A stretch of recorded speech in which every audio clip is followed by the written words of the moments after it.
46장 이날은 주님 정하신 공부하겠습니다.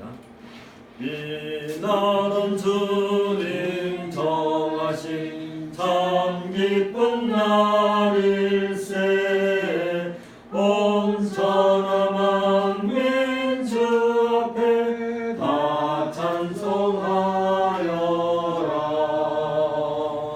주 오늘 부활하시고 사망을 이겼네. 구주를 믿는 성도들 금복을 전하세. 만왕의 왕인 예수께 호산나 부르세. 이날에 주가 오셔서 다 구원하시리.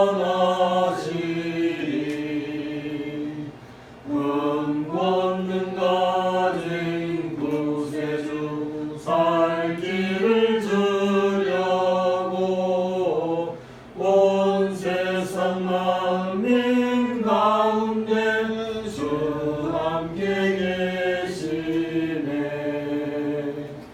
이날에 모인 성도들 호산나 부르세. 저 하늘 천군 천사도 다 화답하여라.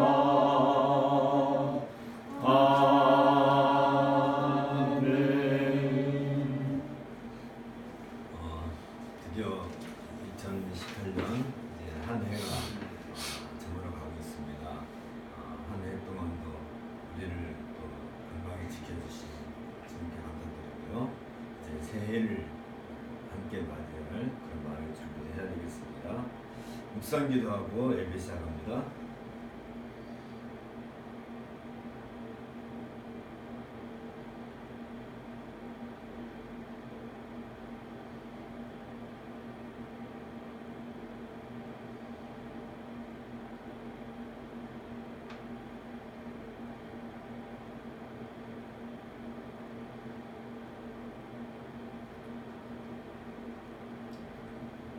자리에서 일어나셔서 주보 정지하셔서 기도합니다.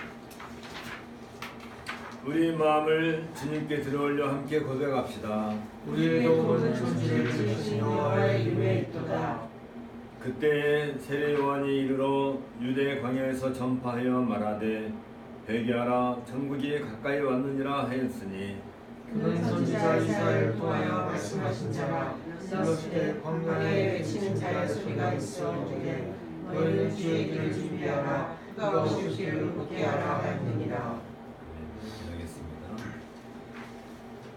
하나님의 왕이시요 만유의 주이신 하나님 아버지, 하나님의 역사함으로 인하여 하나님의 창조함으로 인하여 그 말씀으로 이 모든 세상을 창조하시고 또 말씀이 육신이 되어 이 세상에 오신 예수 그리스도를 통하여서 우리가 그 믿음으로 구원을 얻을 수 있는 값있는 우리의 구속을 얻었으니 이 모든 것은 다 하나님의 은혜인 줄로 믿습니다.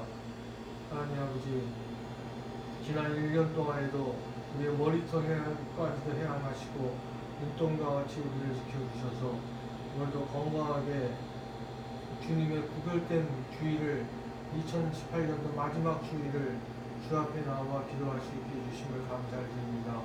무엇보다도 먼저 이 부활하신 예수 그리스도를 우리가 기념하는 이 예배에 우리가 다 머리 숙이고 무릎을 꿇고 하나님 앞에 나아갈 때에 하나님 우리를 있는 그대로 받아주시고 하나님의 보좌 앞에 나아갈 때에 하나님의 크신 은혜로 우리의 마음이 열리고 우리의 모든 영이 새로워지는 놀라운 역사가 있기를 간절히 원합니다. 하나님 아버지, 우리가 세상을 살아가면서 세상에 무슨 소망이 있겠습니까? 세상에 재물을 두고 재물의 소망이 있습니까? 세상에 명예의 소망이 있겠습니까? 이 세상에는 소망이 없고 오직 우리의 시민권이 있는 하늘나라를 바라볼 때에 우리가 온전한 소망을 가질 수 있음을 우리가 고백하게 됩니다. 하나님 아버지, 졸지도 않고 주무시지도 않으시며 우리를 지키시고 감찰하시는 하나님 아버지, 우리에게 사탄 마귀의 유혹에 빠지지 않도록 언제나 우리를 지키시고 우리의 그늘 되시는 이 하나님 아버지를 찬양을 드립니다. 우리의 방패 되시고 우리의 요새 되시며 우리의 피난처 되시는 하나님 아버지, 지난 1년 동안도 이와 같이 우리를 지켜주셨으니 너무나도 감사한 마음으로 우리가 새해를 맞이할 수 있게 해주시니 감사드립니다. 하나님 아버지, 무엇보다도 감사드리는 것은 우리 도돌이 모임이 이제 1년이 되어갑니다. 하나님 아버지, 그동안에 우리를 지켜주시고 이 도돌이 모임이 온전히 하나님 앞에 쓸 수 있는 그러한 시간으로 향락하시며 감사드립니다. 새해에도 하나님 우리 도돌이 모임과 이 모든 회원들을 지켜주시고 그들의 각자 필요한 대로 공급을 하셔서 하나님 아버지께 언제나 여호와 이레 하나님을 찬양하면서 나가는 저희들 될 수 있도록 도와주시고 그를 간절히 기도드리옵나이다. 오늘도 시작하는 시간이 오니 끝나는 시간까지 오직 홀로 영광 받아주시옵기를 간절히 기도드릴 때에 모든 말씀을 우리 주님 예수 그리스도를 받들어 기도드렸습니다. 아멘. 1장 찬송하겠습니다. 만방에 그런 하나님 온 백성 찬송 드리고 저 천사여 찬송하세 찬송 성부 성자 성령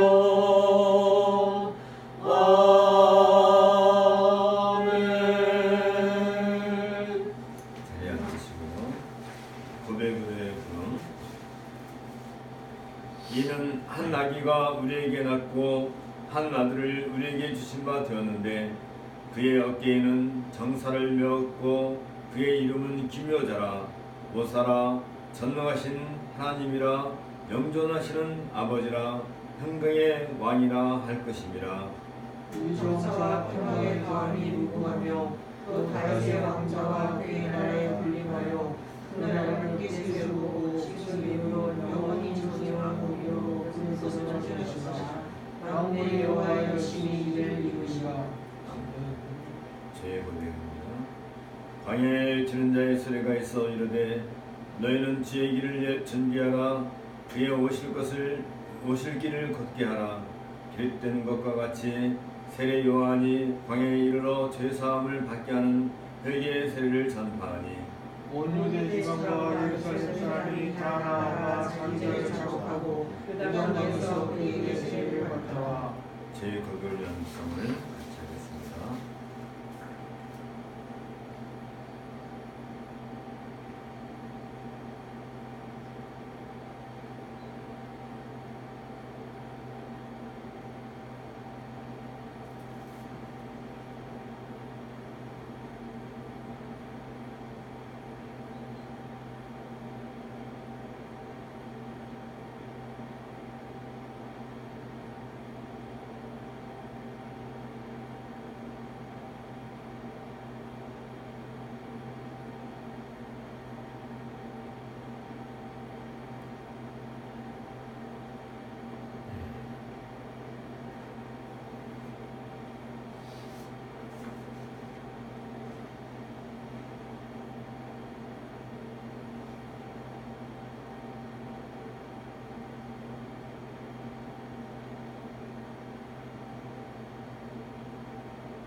사면과 믿음의 응답입니다.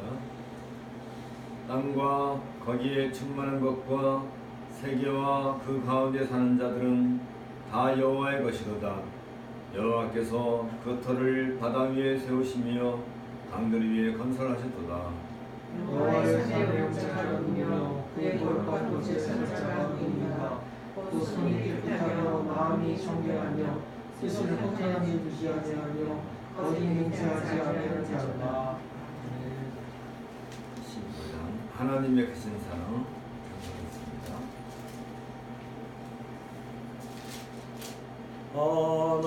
하나님의 크신 사랑 하늘에서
상인도하셔서 마귀 유혹받는 것을 속히 끊게 하소서. 전능하신 아버지여 주의 능력 주시고 우리 맘에 임하셔서 떠나가지 마소서. 주께 영광 항상 돌려 천사처럼 섬기며 주의 사랑 영영토록 찬송하게 하소서. 우리들이 거듭나서 흠이 없게 하시고 주의 크신 구원받아 온전하게 하소서. 영광에서 영광으로 천국까지 이르러 크신 사랑 감격하여 경배하게 하소서. 아멘. 성경 낭독은 창세기 28장입니다.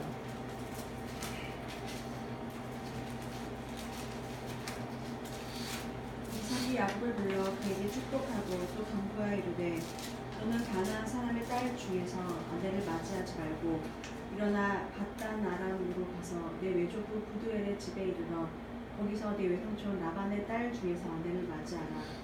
전능하신 하나님이 내게 복을 주시어 내가 생육하고 번성하게 하여 내가 여러 족속을 이루게 하시고 아브라함에게 허락하신 복을 내게 주시되 너와 함께 내 자손에게도 주사 하나님이 아브라함에게 주신 땅 곧 내가 거류하는 땅을 내가 차지하게 하시기를 원하노라.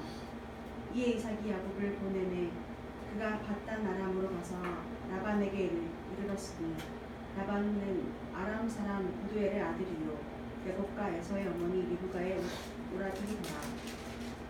에서가 본즉 이삭이 야곱에게 축복하고 그를 밧단 아람으로 보내어 거기서 아내를 맞이하게 하였고 또 그에게 축복하고 명하기를 너는 가나안 사람의 딸 중에서 아내를 맞이하지 말라 하였고 또 야곱이 부모의 명을 따라 밧단 아람으로 갔으며 에서가 또 본즉 가나안 사람의 딸들이 그의 아버지 이삭을 기쁘게 하지 못하는지라.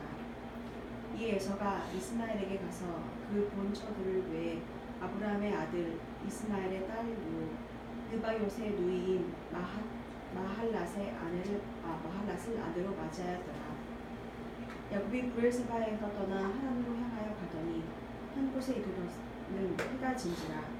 거기서 유숙하려고 그곳에 한 돌을 가져다가 베개를 삼고 거기 누워 자더니 꿈에 본즉 사닥다리가 땅 위에 서 있는데 꼭대기가 하늘에 닿았고 또 본즉 하나님의 해저들이 그 위에서 오르락 내리락 하고 또 본즉 여호와께서 그 위에 서서 이르시되 나는 여호와니 너의 조부 아브라함의 하나님이요 이삭의 하나님이라.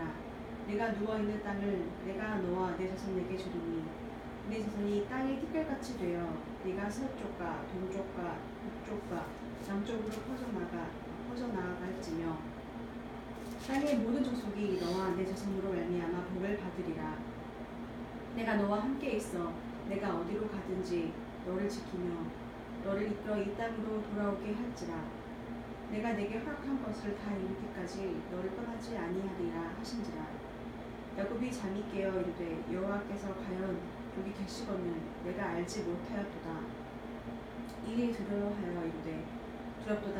이곳이여 이것은 다름 아닌 하나님의 집이요 이는 하늘의 문이로다 하고 야곱이 아침에 일찍 일어나 베개로 삼았던 돌을 가져다가 기둥으로 세우고 그 위에 기름을 붓고 그곳 이름을 베델이라 하였더라. 이 성의 옛 이름은 루스더라.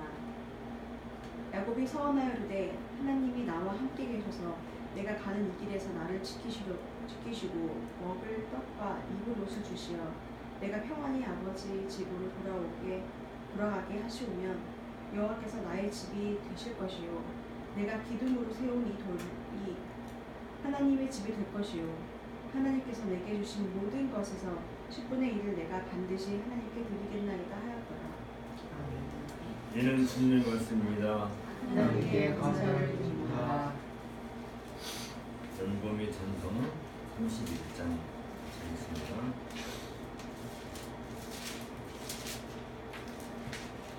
찬양하라 복되신 구세주 예수. 찬양하라 복되신 구세주 예수. 백성들아 사랑을 전하세.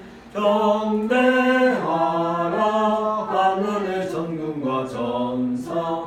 주님 앞에 영광을 돌리세. 목자같이 우리를 지키시고 종일 품에 늘 안아주시니 찬양하라 높으신 권세를 찬양 영원히 부리세. 찬양하라 복되신 구세주 예수. 우리 대신 죽임을 당했네. 구주 예수 영원한 구원의 소망. 경배하며 겸손히 절하세. 찬양하라 우리 죄 지신 예수. 그의 사랑 한없이 크셔라. 찬양하라 높으신 권세를 찬양 영원히 드리세. 찬양하라 복되신 구세주 예수. 천사들아 즐겁게 찬양해. 구주 예수 영원히 다스리시니 멸류관을 주 앞에 드리세. 구주 예수 세상을 이기시고 영광 중에 또다시 오시리. 찬양하라 높으신 권세를 찬양 영원히 드리세. 아멘. 기도하겠습니다. 하나님 아버지, 태초에 온 우주문을 창조하실 때 다른 것으로 하지 아니하시고 오직 로고스이신 성부의 그 말씀을 통하여서 이 우주 만물을 창조하신 것을 저희가 묵상하고 고백하옵나이다. 그 말씀 가운데서 온 우주의 진료가 발생하였고 삼라만상이 그로 인하여서 영광과 질서를 간직하였고 이를 통하여서 온 우주가 우리 인류를 보존하고 또 생존할 수 있도록 서로 연합하고 서로 연결되어 있는 것을 저희가 알고 있사옵나이다. 이렇게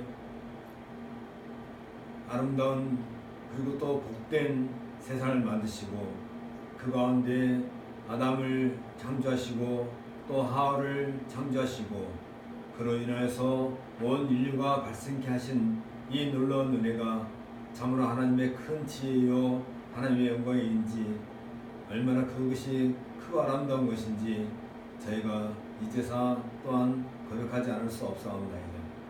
이렇게 해서 저희들이 이 땅에 태어났고 하나님의 그 영광된 그 놀라운 것을 날마다 보고 느끼고 또 그것을 기뻐하고 즐거워하게 하시오니 이 또한 하나님께 영광이요 우리들에게 참된 평화로 오신 예수 그리스도의 그 은혜가 아닐 수 없는 것을 또한 저희가 고백하옵나이다. 하나님 아버지, 이처럼 우리를 그저 보내시지 아니하시고 모든 것을 다 갖추신 가운데서 이 땅에 보내시고 또한 무엇보다도 예수 그리스도의 그 말씀으로 친히 세우신 그 교회의 한 회원으로 우리를 부르시고 이 땅에 보내셨사온즉 하나님, 우리가 교회의 한 지체로서 하나님 앞에 나와 예배하고 하나님께 찬송하고 하나님의 그 이름 안에서 우리가 한 몸이 된 것이 얼마나 크고 귀한 것인 것을 이 시간 다시 한번 감사드리지 않을 수 없사옵나이다. 하나님, 무엇보다도 1년 전에 이곳에 도들의 모임을 시작하게 하셨고 이제 우리가 그러한 가운데서 그동안 신앙의 기초를 배우고 다지고 또 그 위에서 우리의 믿음이 날마다 성장하게 하고 또 이를 통해서 하나님의 그 놀라운 은혜를 함께 누릴 수 있게 인도해 주신 것을 감사드립니다.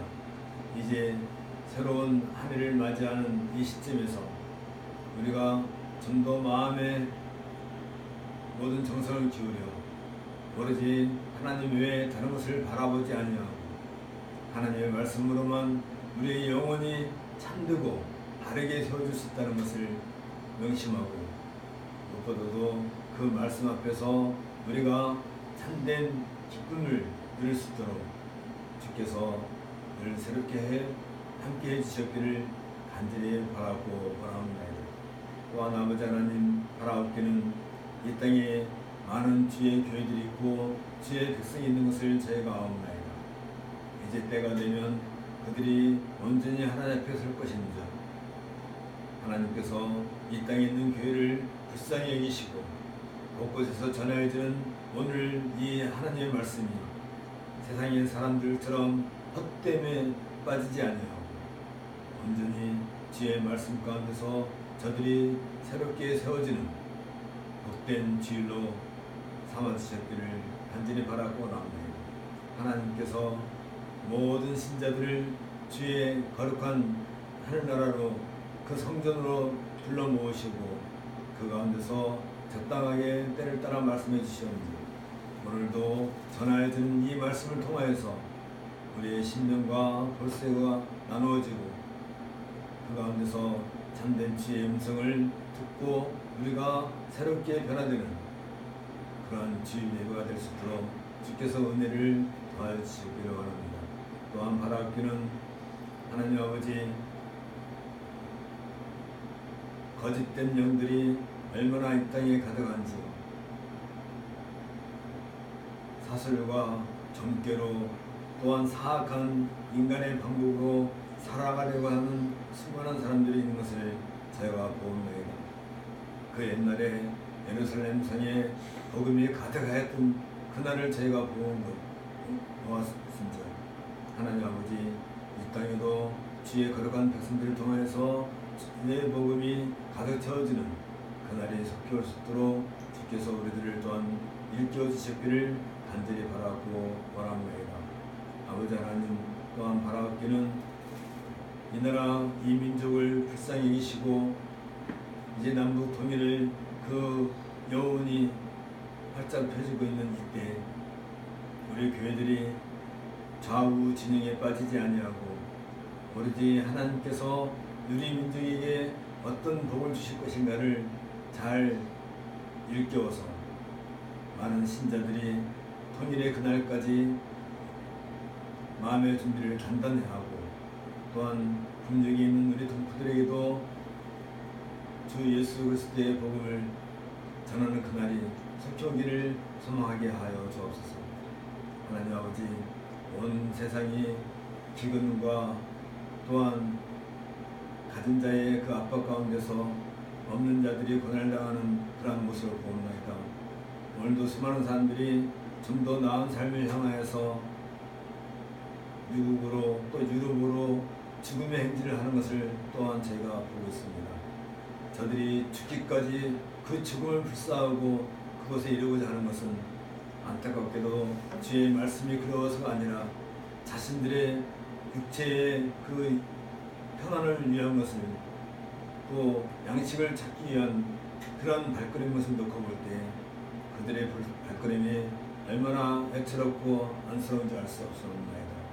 하나님 아버지, 저들이 떡으로만 사는 것이 아니요 하나님의 말씀으로 산다는 것을 기억하고 저들에게도 주께서 떡을 주시고 또한 말씀을 주셔서 저들의 그 고날픈 행군 가운데서 무엇보다도 하나님의 말씀을 접하는 그 놀라운 기회가 그들에게도 함께하기를 간절히 바라고 원합니다.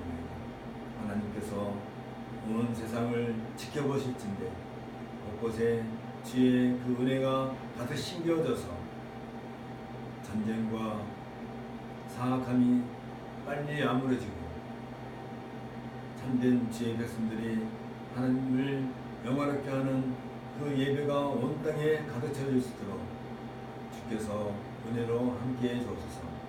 모든 말씀을 우리 주 예수 그리스도의 이름으로 기도합나이다. 오늘은 사도행전 6장 통해서 하나님 나라를 선지하는 교회 제도에 대해서 함께 생각해 보고자 합니다. 먼저 사도행전 6장을 같이 읽도록 하겠습니다. 그때 숫자가 더 많아졌는데 헬라파 유대인이 자기의 과부들이 매일 구제에 빠짐으로 히브리파 사람을 원망하니 12사도가 모든 제사를 불러이르되 우리 하나님의 말씀을 붙여놓고 적결을 일사하는 것이 마땅하지 아니하니 형제들아 너희 가운데서 성령과 지혜가 충만하여 칭찬받는 사람 7을 택하라. 우리가 이 일을 그들에게 맡기고 우리는 오로지 기도하는 일과 말씀 사역에 힘쓰리라 하니 온 무리가 이 말을 기뻐하여 믿음과 성령이 충만한 사람 스데반과 또 빌립과 브로고로와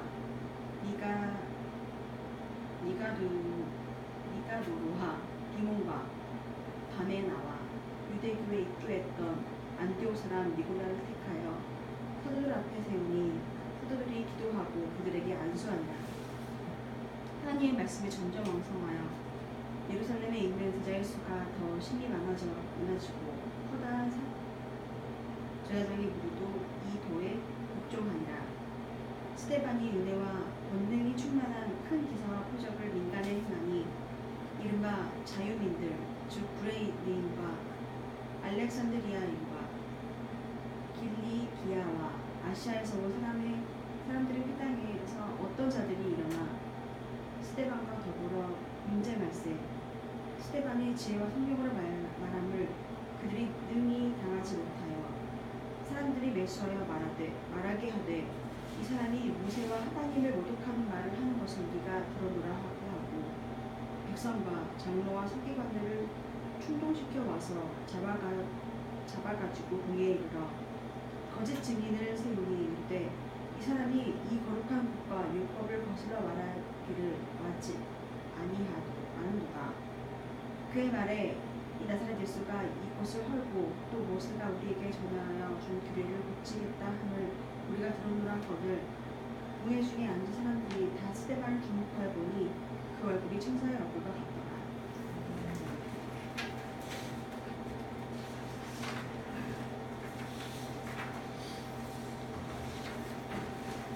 부활하신 예수 그리스도께서 승천하신 이후 오순절 성령 강림과 더불어 언약 공동체인 교회는 이제 대학적으로 확장하기에 이르렀습니다.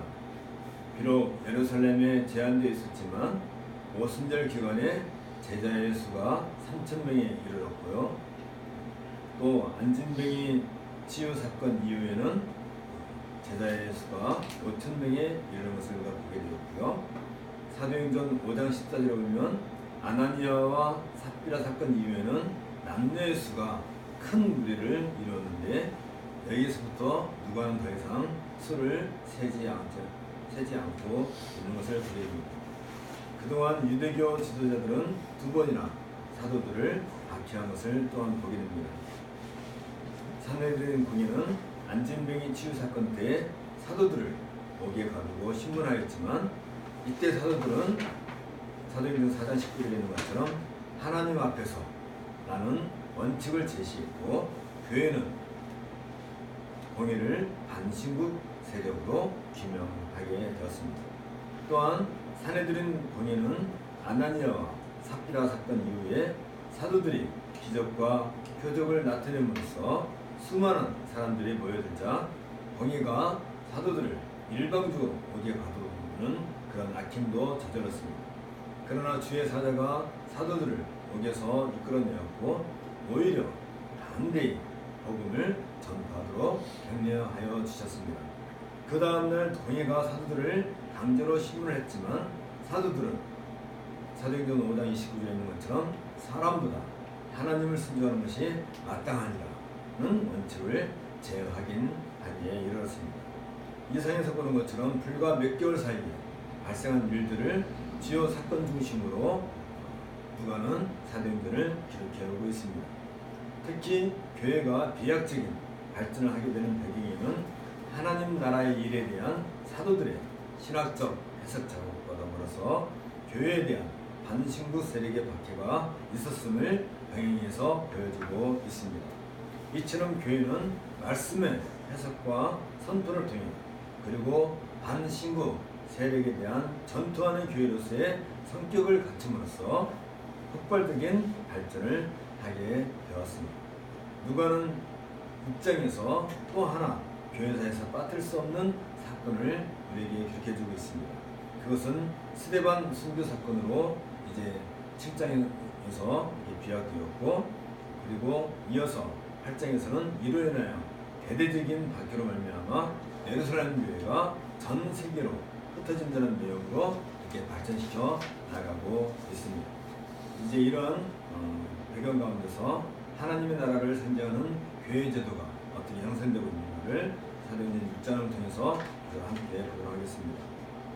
예수께서 승천하시면서 사도시대 교회에 명하신 사명에 따라 복음이 점차 확장되고 있음을 저자인 누가는 의도적으로 기록하고 있습니다.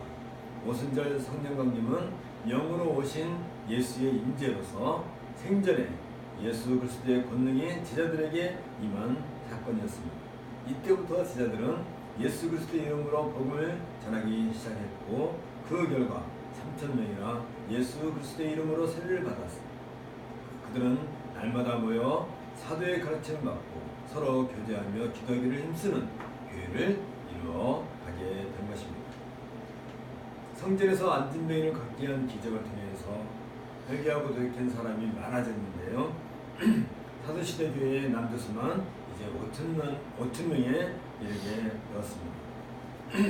이들은 산헤드린 공회로부터 임한 박해에 대하여 사단이 교회를 유린하기 위해 책동 중에 하나님을 간파하고 시대적 위기를 극복하고 사명을 수행해 나가야 할 당위성을 하나님께 아뢰므로써 그들에게 임한 박해를 극복해 나갈 수 있었습니다.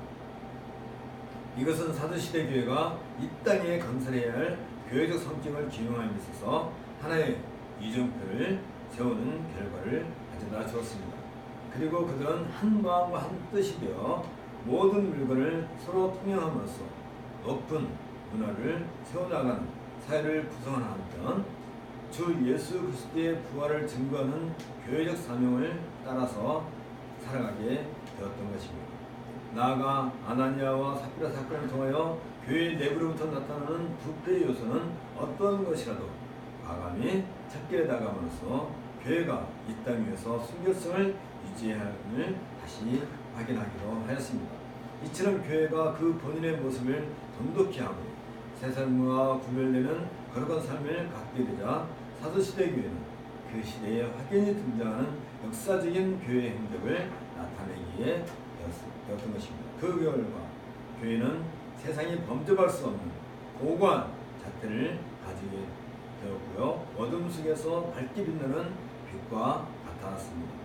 특히 주님은 이러한 교회에게 사도들을 통하여 표적과 기사를 행할 수 있는 권능을 주셨고, 교회는 이런 권능을 유효하게 나타내어 드높은 기독교 사회 문화를 형성해 나갈 수 있었습니다.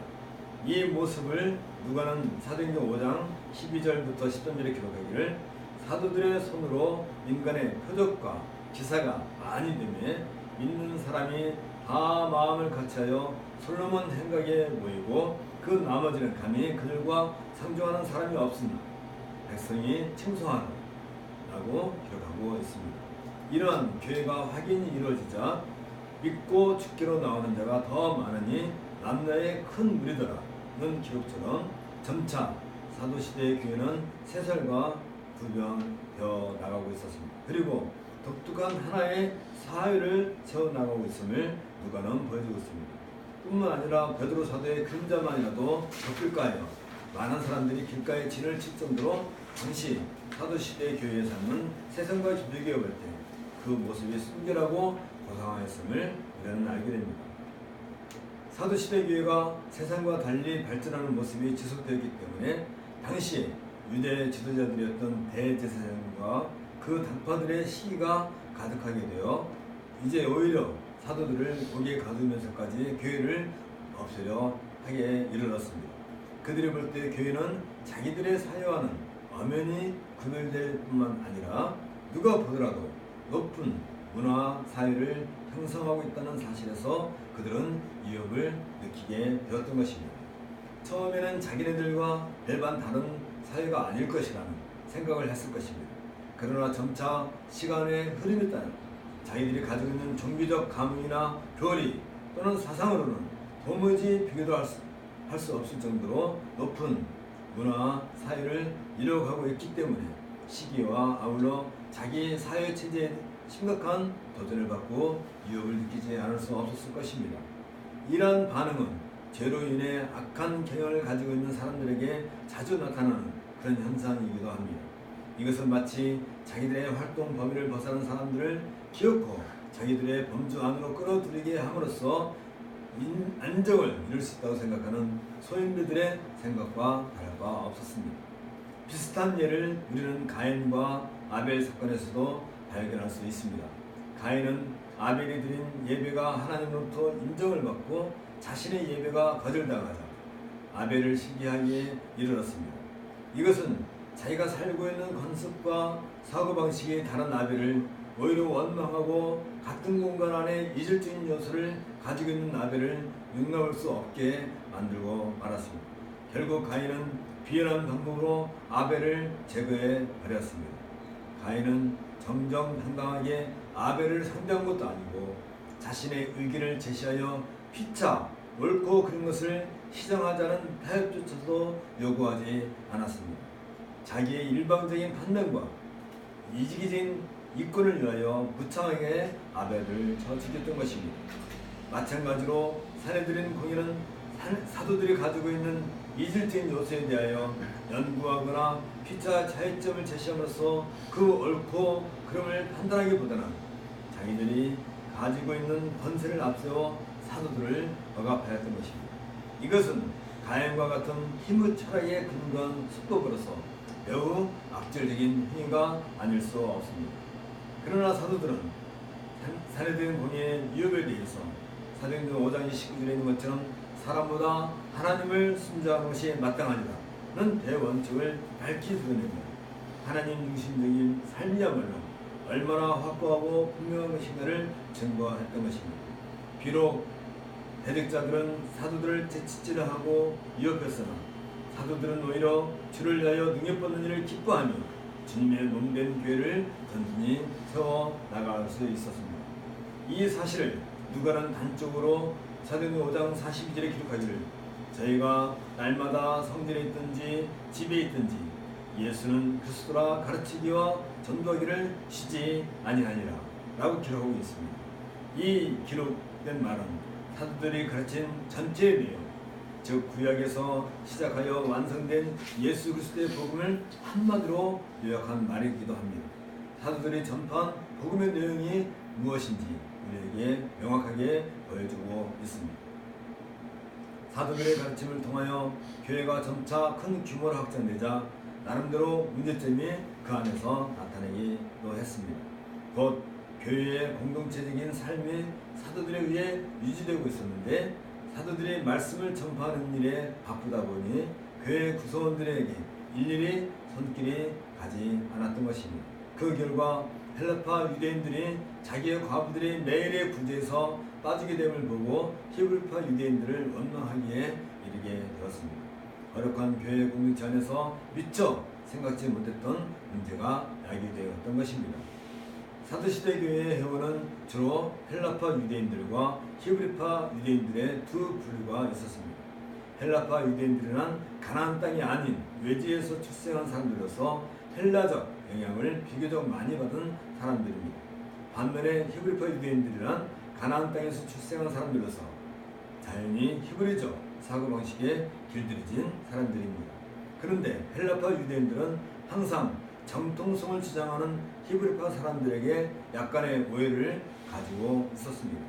당연히 히브리파 사람들끼리 구제하는 일에 헬라파 사람들은 어느 정도 불이익을 당하는 것이라고 생각하였던 것입니다. 만일 그러한 일이 있었다 한다면 정당하게 교회 앞에 그 사실을 밝히고 그 대책을 요구했어야 할 것입니다. 그런데 헬라파 사람들이 그러하지 않고 원망하고 있었다는 것을 본다면 상당히 그 안에 감정적인 면이 섞여 있음을 알 수 있습니다.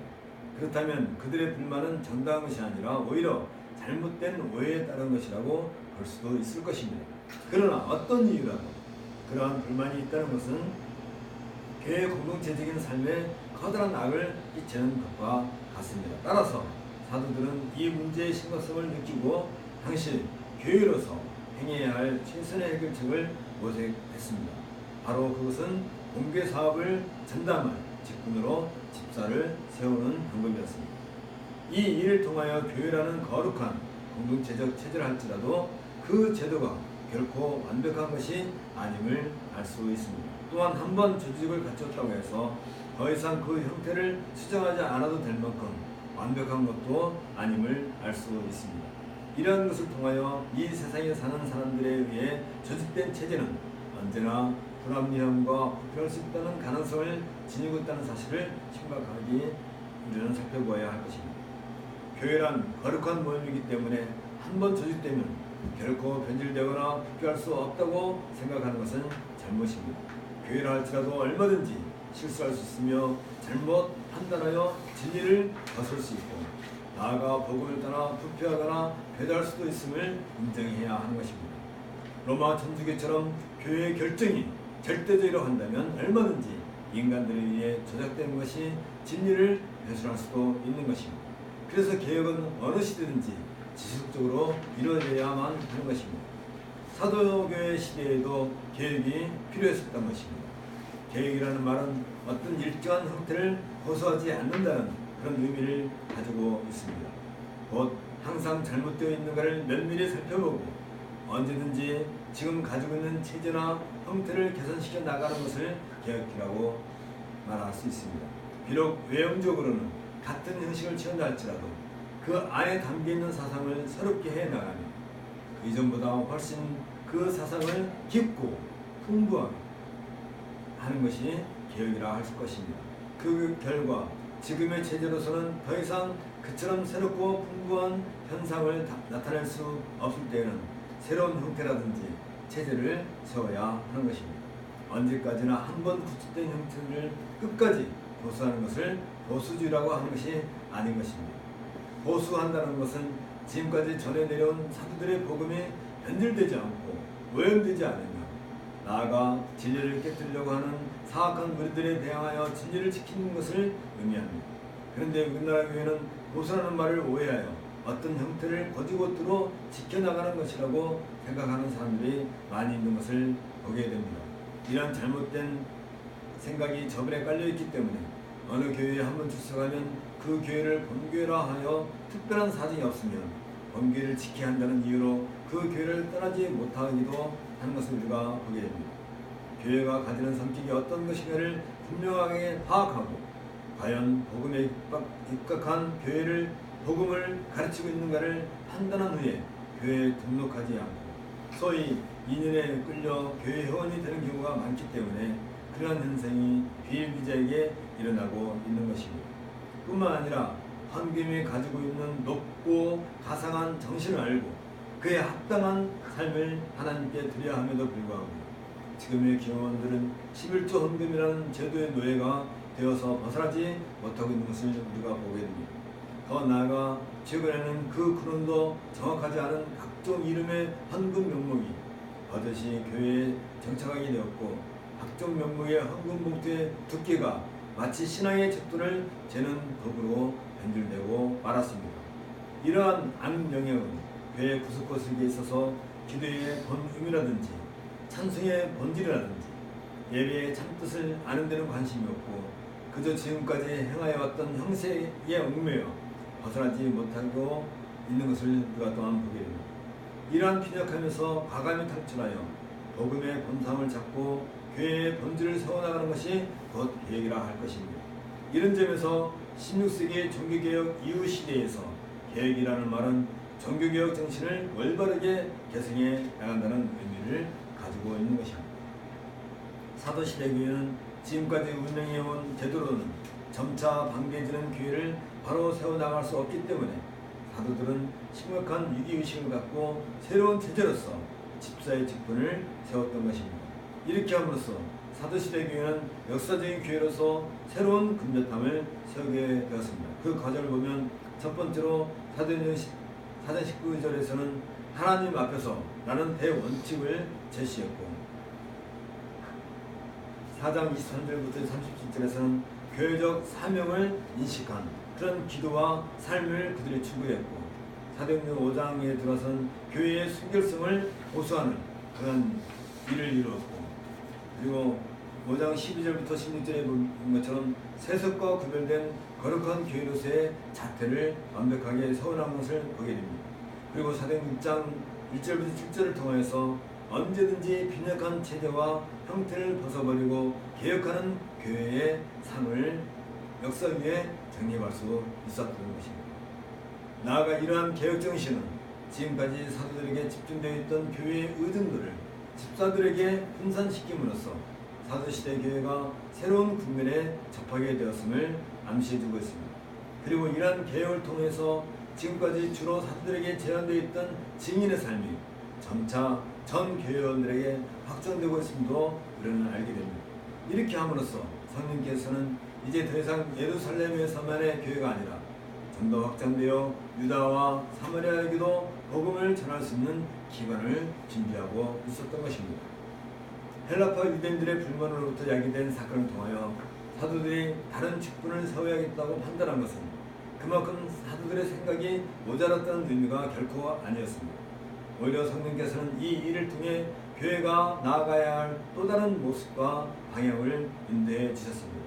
먼저 이 사건을 통해 교회가 갖춰야 할 자세인 직분자를 세우는 하나의 원칙을 명확하게 보여주고 있습니다. 나아가 교회가 나가야 할 새로운 방향으로 복음 전도라는 대사명을 완수하기 위한 그런 조치였던 것을 우리가 알게 됩니다. 그 첫 번째가 직분자를 세우는 원칙이 될 것입니다. 교회의 직분자는 성령과 지혜가 충만한 칭찬을 듣는 사람이어야 합니다. 그런데 이러한 직분자를 세우는 데 있어서 성령께서는 충분한 시간을 요구하고 있다는 점을 주의해야 합니다. 적어도 사도시대 교회가 세워지고 성령과 지혜가 충만한 지도자들이 성장하고 난 지금에 와서야 비로소 직분자를 세울 만한 시기가 되었다는 점을 인식해야 하는 것입니다. 그동안 사도들에 의해 잘 나오는 결과로 직분을 세우는 것이지 아무 때나 직분자를 성령께서 세우시지는 않았다는 것입니다. 그러므로 성령과 지혜가 충만한 사람이라고 할 때는 정상적인 교회 안에서 정당한 가르침을 충분하게 받은 사람을 그 전제로 하고 그 중에서 영적인 사람을 선택해야 하는 것을 우리가 배우게 됩니다. 특히 영적인 사람이라는 것은 모든 것을 분별하되 가장 정상적인 상태에서 올바로 분별하는 사람을 의미합니다. 어떤 감정적인 감성을 풍부하게 지니고 있음을 의미하지 않습니다. 많은 사람들은 성령이 충만한 사람이라고 하면 예언을 말하고 방언을 하는 것이라고 생각하는데 이러한 생각은 잘못된 것입니다. 오히려 누가는 지혜가 충만하다는 조건을 붙이고 있는데 이는 성령이 충만한 사람, 먼저 그리스도의 말씀에 근거한 지혜가 있어서 모든 사물과 현생을 제대로 분별해야 한다는 사실을 전제하기 위함입니다. 이를 근거로 누구에게나 칭찬을 받는 사람을 교회의 직분자로 세워야 하는 것입니다. 교회의 직분자는 반드시 교회에서 선택해야 하는 것입니다. 비록 사도들이 당시 교회의 기둥이라 할지라도 집사를 선택한 것은 교회의 회원들이었습니다. 사도들이 임명한 것이 아니었던 것입니다. 왜냐하면 교회의 직분이란 교회의 권위를 위임받은 직무를 행사하는 직책이기 때문에 그렇습니다. 교회가 아닌 누구로부터 권위를 이용받은 것이 아닙니다. 그러므로 교회의 직분자는 교회의 필요에 따라 세움을 받되 교회에서 직분자에게 위임한 권위만을 행사해야 하는 것입니다. 나아가 교회의 직분은 결코 그 비중이 크거나 작다고 구분할 수 없는 것입니다. 여기 사도행전 6장 4절에 있는 것처럼 사도들이 우리는 기도하는 것과 말씀 전하는 것을 전무하리라 라고 하는 것은 구제하고 봉사하는 일이 기도와 말씀 선포하는 일과 비교하여 중하지 않다는 그런 뜻이 아닙니다. 원래는 사도들이 해왔던 일이지만 이제 좀 더 교회의 모습을 온전히 갖추고 그 효과를 높이기 위해서 같은 일이지만 그 성격을 나누어 사도들과 집사들의 직무를 나눴을 뿐입니다. 그러므로 말씀을 전하는 일이나 구제하고 봉사하는 일이나 교회에서는 같은 일인 것입니다. 오늘날 교회에서 목사 일이나 장로 일이나 집사 일에 있어서 커다란 차등을 두고 비중을 달리하는 현상은 절대로 성경적이라 할 수 없을 것입니다. 이런 권위주의적 악습은 빨리 교회에서 청산되어야 할 것입니다. 이러한 교회의 직무를 위한 직분이 새로 세워지자 사도시대 교회는 처음에 있었던 헬파 사람들의 원망이 없어지고 모든 성도들이 기뻐하는 교회로 다시 정비되기에 이르렀습니다. 그 결과 여기 7절에 있는 것처럼 하나님의 말씀이 점점 왕성하여 예루살렘에 있는 제자의 수가 더 심히 많아지고 허다한 제사장의 무리도 이 뒤에 복종하니라 는 그런 현상이 이루어지게 되었습니다. 이처럼 교회가 그 사명을 인식하고 교회 중심의 삶을 성취하기 위한 새로운 체제를 갖추게 되었을 때 그 교회는 역사에 길이 남을 만한 족적을 남기게 되는 것입니다. 제자의 수가 심히 많아졌다는 것은 이제 예루살렘에서는 복음이 충분히 전해졌음을 보여주고 있습니다. 특히 허다한 제사장들까지도 복음을 받아들이게 되었다는 것입니다. 예루살렘에 복음이 가득 차서 이제는 그 복음이 흘러 넘칠 정도가 되어 새로운 역사가 전개될 것을 암시해주고 있습니다. 이러한 현상에 대하여 누가는 하나님의 말씀이 점점 왕성했다고 보도함으로써 하나님의 은혜와 능력으로 교회가 충만하게 되었음을 볼 수 있습니다. 그 결과 이제 예루살렘은 그 시대의 유대교적 종교는 물러가고 전혀 새로운 새 시대의 복음으로 가득 차게 되었습니다. 사도시대의 교회가 인식하고 있었던 대사명이었던 복음전도는 이처럼 가정 박해와 부패 위협 가운데서 왕성하게 이루어지고 있었던 것입니다. 바로 이러한 때에 중대한 사건이 발생하게 되는데 곧 거대한 박해가 교회를 향하여 밀물같이 쏟아지기 시작했던 것입니다. 이 일은 스데반 집사가 이방에서 온 유대인들과 회당에서 그리스도에 대하여 변론함으로써 대대적인 박해가 교회를 향하는 단초가 되기에 이르렀습니다. 이방에서 온 유대인들은 대부분 유대교적 열심히 돈독했던 사람들이었습니다. 그들은 이방이 아닌 본국에서 다시 말하면 유대 땅에서 율법을 배우기 위해 각지에서 예루살렘으로 모이게 되었고 따라서 항상 회당에 찾아와 율법을 연구하는 열심히 있는 사람들이었습니다. 그런데 지금까지 자기들이 듣지 못했던 복음에 대하여 스데반 집사가 지혜와 성령으로 말하자 도무지 상대가 되지 못함을 알고 여기 11절에 있는 것처럼 이 사람이 모세와 및 하나님을 모독하는 말을 하는 것을 우리가 들었노라 하고 하는 그 유증자를 세워서 유대인들과 세관들을 충동시켜서 공의로 장화하게 했던 것입니다. 그리고 거짓 증인을 세워 스데반이 성경과 율법을 거선다고 공의 앞에 고발하기에 이르렀습니다. 이런 사건으로 사도시대 교회는 새로운 국민에 접어들게 되었습니다. 이미 예루살렘의 유대교는 더 이상 사도시대 교회의 산대가 될 수 없었습니다. 그러자 사탄은 또다시 사악한 방법을 통하여 이젠 이방에서 온 유대인들을 통하여 교회를 넘어뜨리려고 한 것입니다. 이러한 때 과연 성령께서는 어떻게 대처하심으로써 하나님의 나라를 건설해 나가신가를 우리는 주의 깊게 살펴보아야 할 것입니다.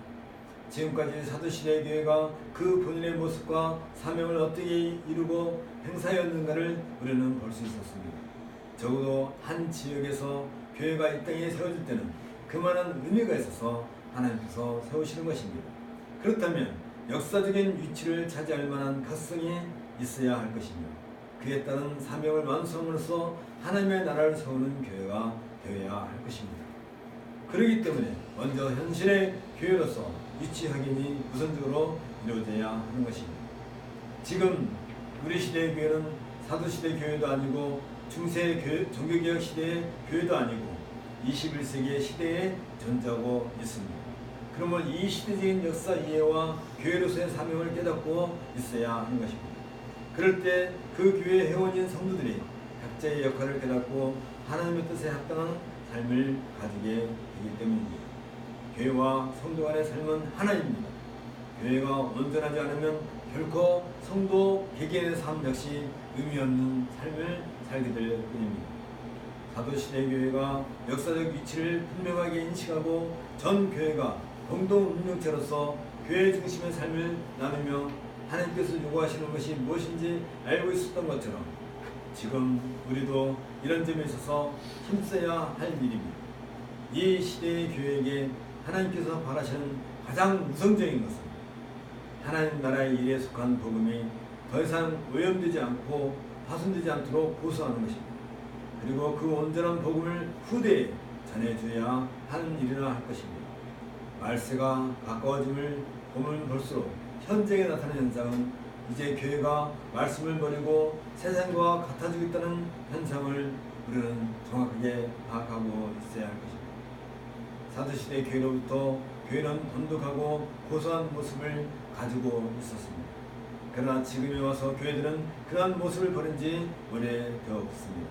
그렇다면 이 시대의 교회, 우리의 교회는 복음의 본질을 파손하며 교회가 교회로서 바른 모습을 갖출 수 있도록 정성이 있지 않으면 안 될 것입니다. 함께 기도하겠습니다. 하나님, 우리를 불쌍히 여겨 주시옵소서. 주님의 참된 교회는 이 세상의 악한 무리들과 늘 싸우고 그 안에서 참된 복음, 순결한 복음, 때묻지 않은 복음을 굳건하게 지켜온 것을 우리 역사 속에서 보게 됩니다. 그러나 지금 우리 시대를 돌아보면 너무나 화려하고 너무나 잘 꾸며져 있고 시장되어 있어서 무엇이 참된 복음인지 무엇이 참된 교회인지 그런 것보다는 이 사람들의 평안과 위로와 이 세상에서 누구보다도 잘 먹고 잘 살고자 하는 탐욕으로 가득 차 있는 것을 저희가 보았나이다. 이러한 때 참된 교회는 온전히 복음을 순수하게 지켜내고 이것으로 인해서 세상에 박해를 받는다 할지라도 굳건히 그 길을 가는 것이 참된 교회의 길인 것을 우리가 이 말씀을 통해서 배웠습니다. 하나님 아버지, 우리가 이제 이 아름다운 길을 갈 터인데 주께서 우리에게 더욱 굳건한 믿음을 더하여 주옵소서. 예수님의 이름으로 기도하옵나이다. 다 같이 일어나셔서 32장 전달하겠습니다.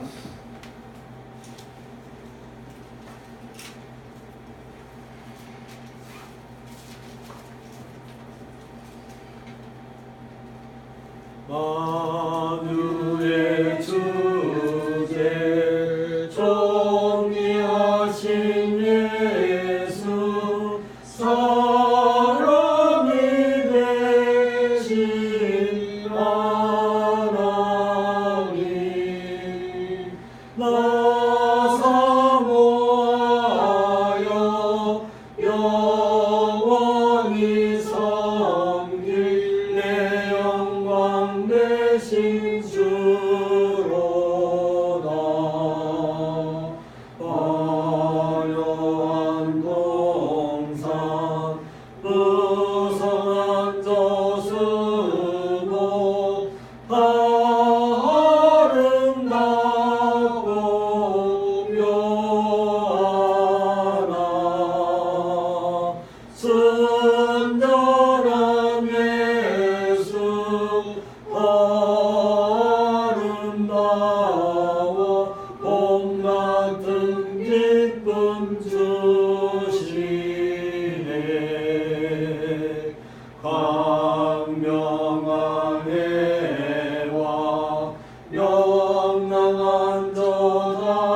달빛 수많은 별들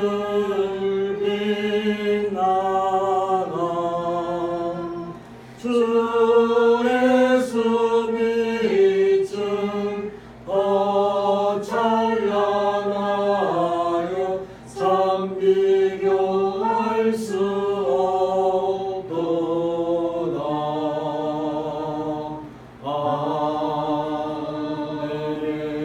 아멘. 여호와는 내게 복을 주시고 너를 지키시기를 원하며 여호와는 그의 얼굴을 내게 비추사 은혜 베푸시기를 원하며 여호와는 그 얼굴을 내게로 향하여 두사 평강 주시기를 원하노라. 3장 성령하겠습니다. 성부 성자 성령 찬송과 영광 돌려보내세. 태초로 지금까지 모여